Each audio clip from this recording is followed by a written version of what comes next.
that complements existing operations. They're being used to clear brush, and they're being used to produce meat. So people can make money off that type of animal as they stand now.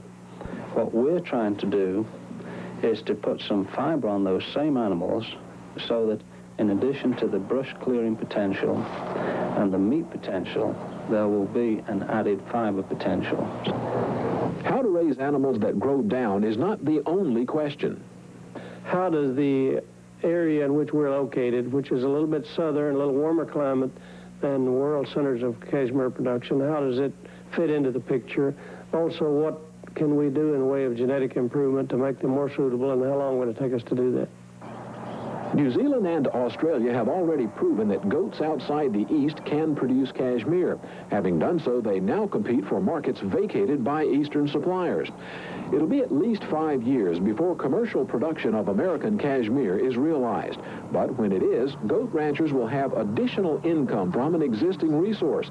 There will be new jobs in processing and marketing, and American consumers will have more stable supplies of cashmere. James Muth reporting from San Angelo, Texas.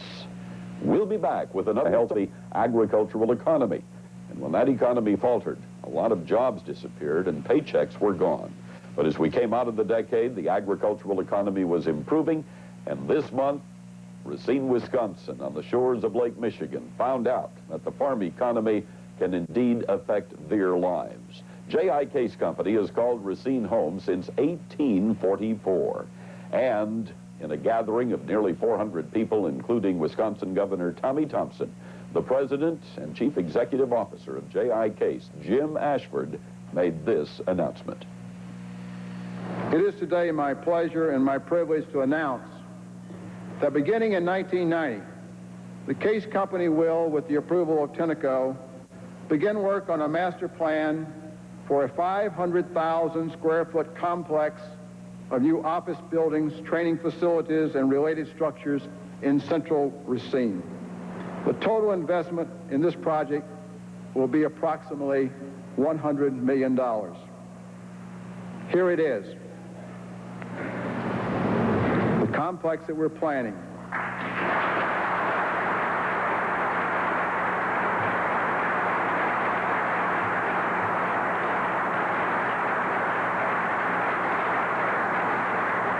This is a picture of what we expect it to look like when it's finished.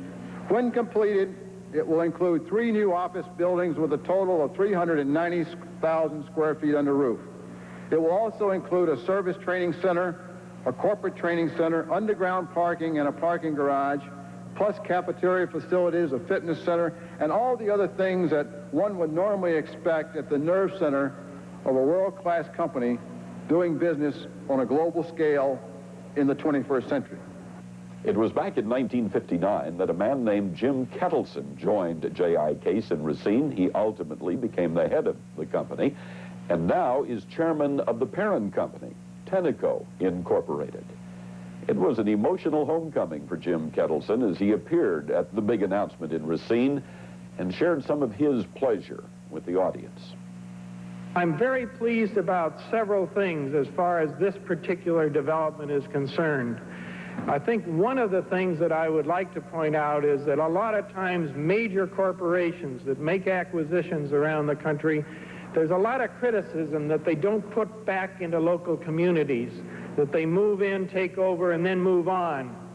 I think we are an excellent example that that is not true of the better major corporations in this country. Tenneco is putting back into this community and continuing to count on its support as a member of the total family. I think there's a second thing that I am personally very proud about, and that is the staying power that our board of directors have had through this very, very difficult environment that we've come through in both the construction and agricultural equipment markets. Companies, managements, and boards of directors are criticized today by the American press and by many in the business community of being short-sighted, of taking short-term profits and not building for the long term. I think certainly this example that we have used here today of Tenneco standing behind and building with Case over these years is an excellent example of long-term commitment. And I think you have to give our board of directors a great deal of credit for hanging in there and building, recognizing that this could be built into a major, successful, and very profitable operation if we just gave it the time and the support and the investment.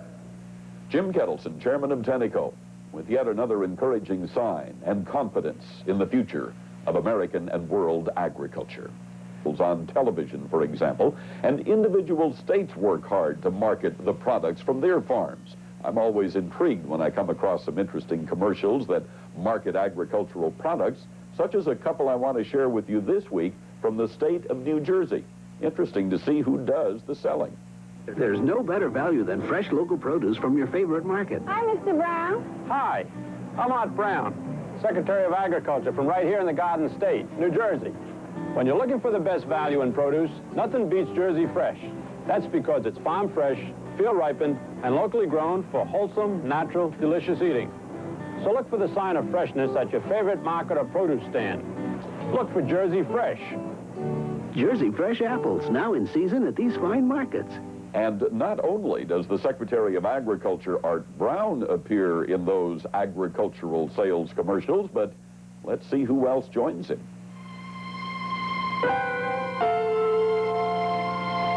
Today, the harvests that began on hundreds of small New Jersey farms just became Jersey Fresh.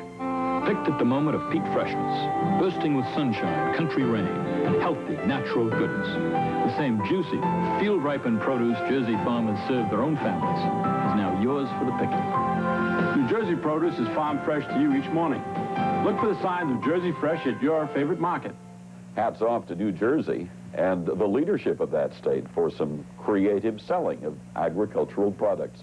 If you have something similar to that happening in your state, let us know.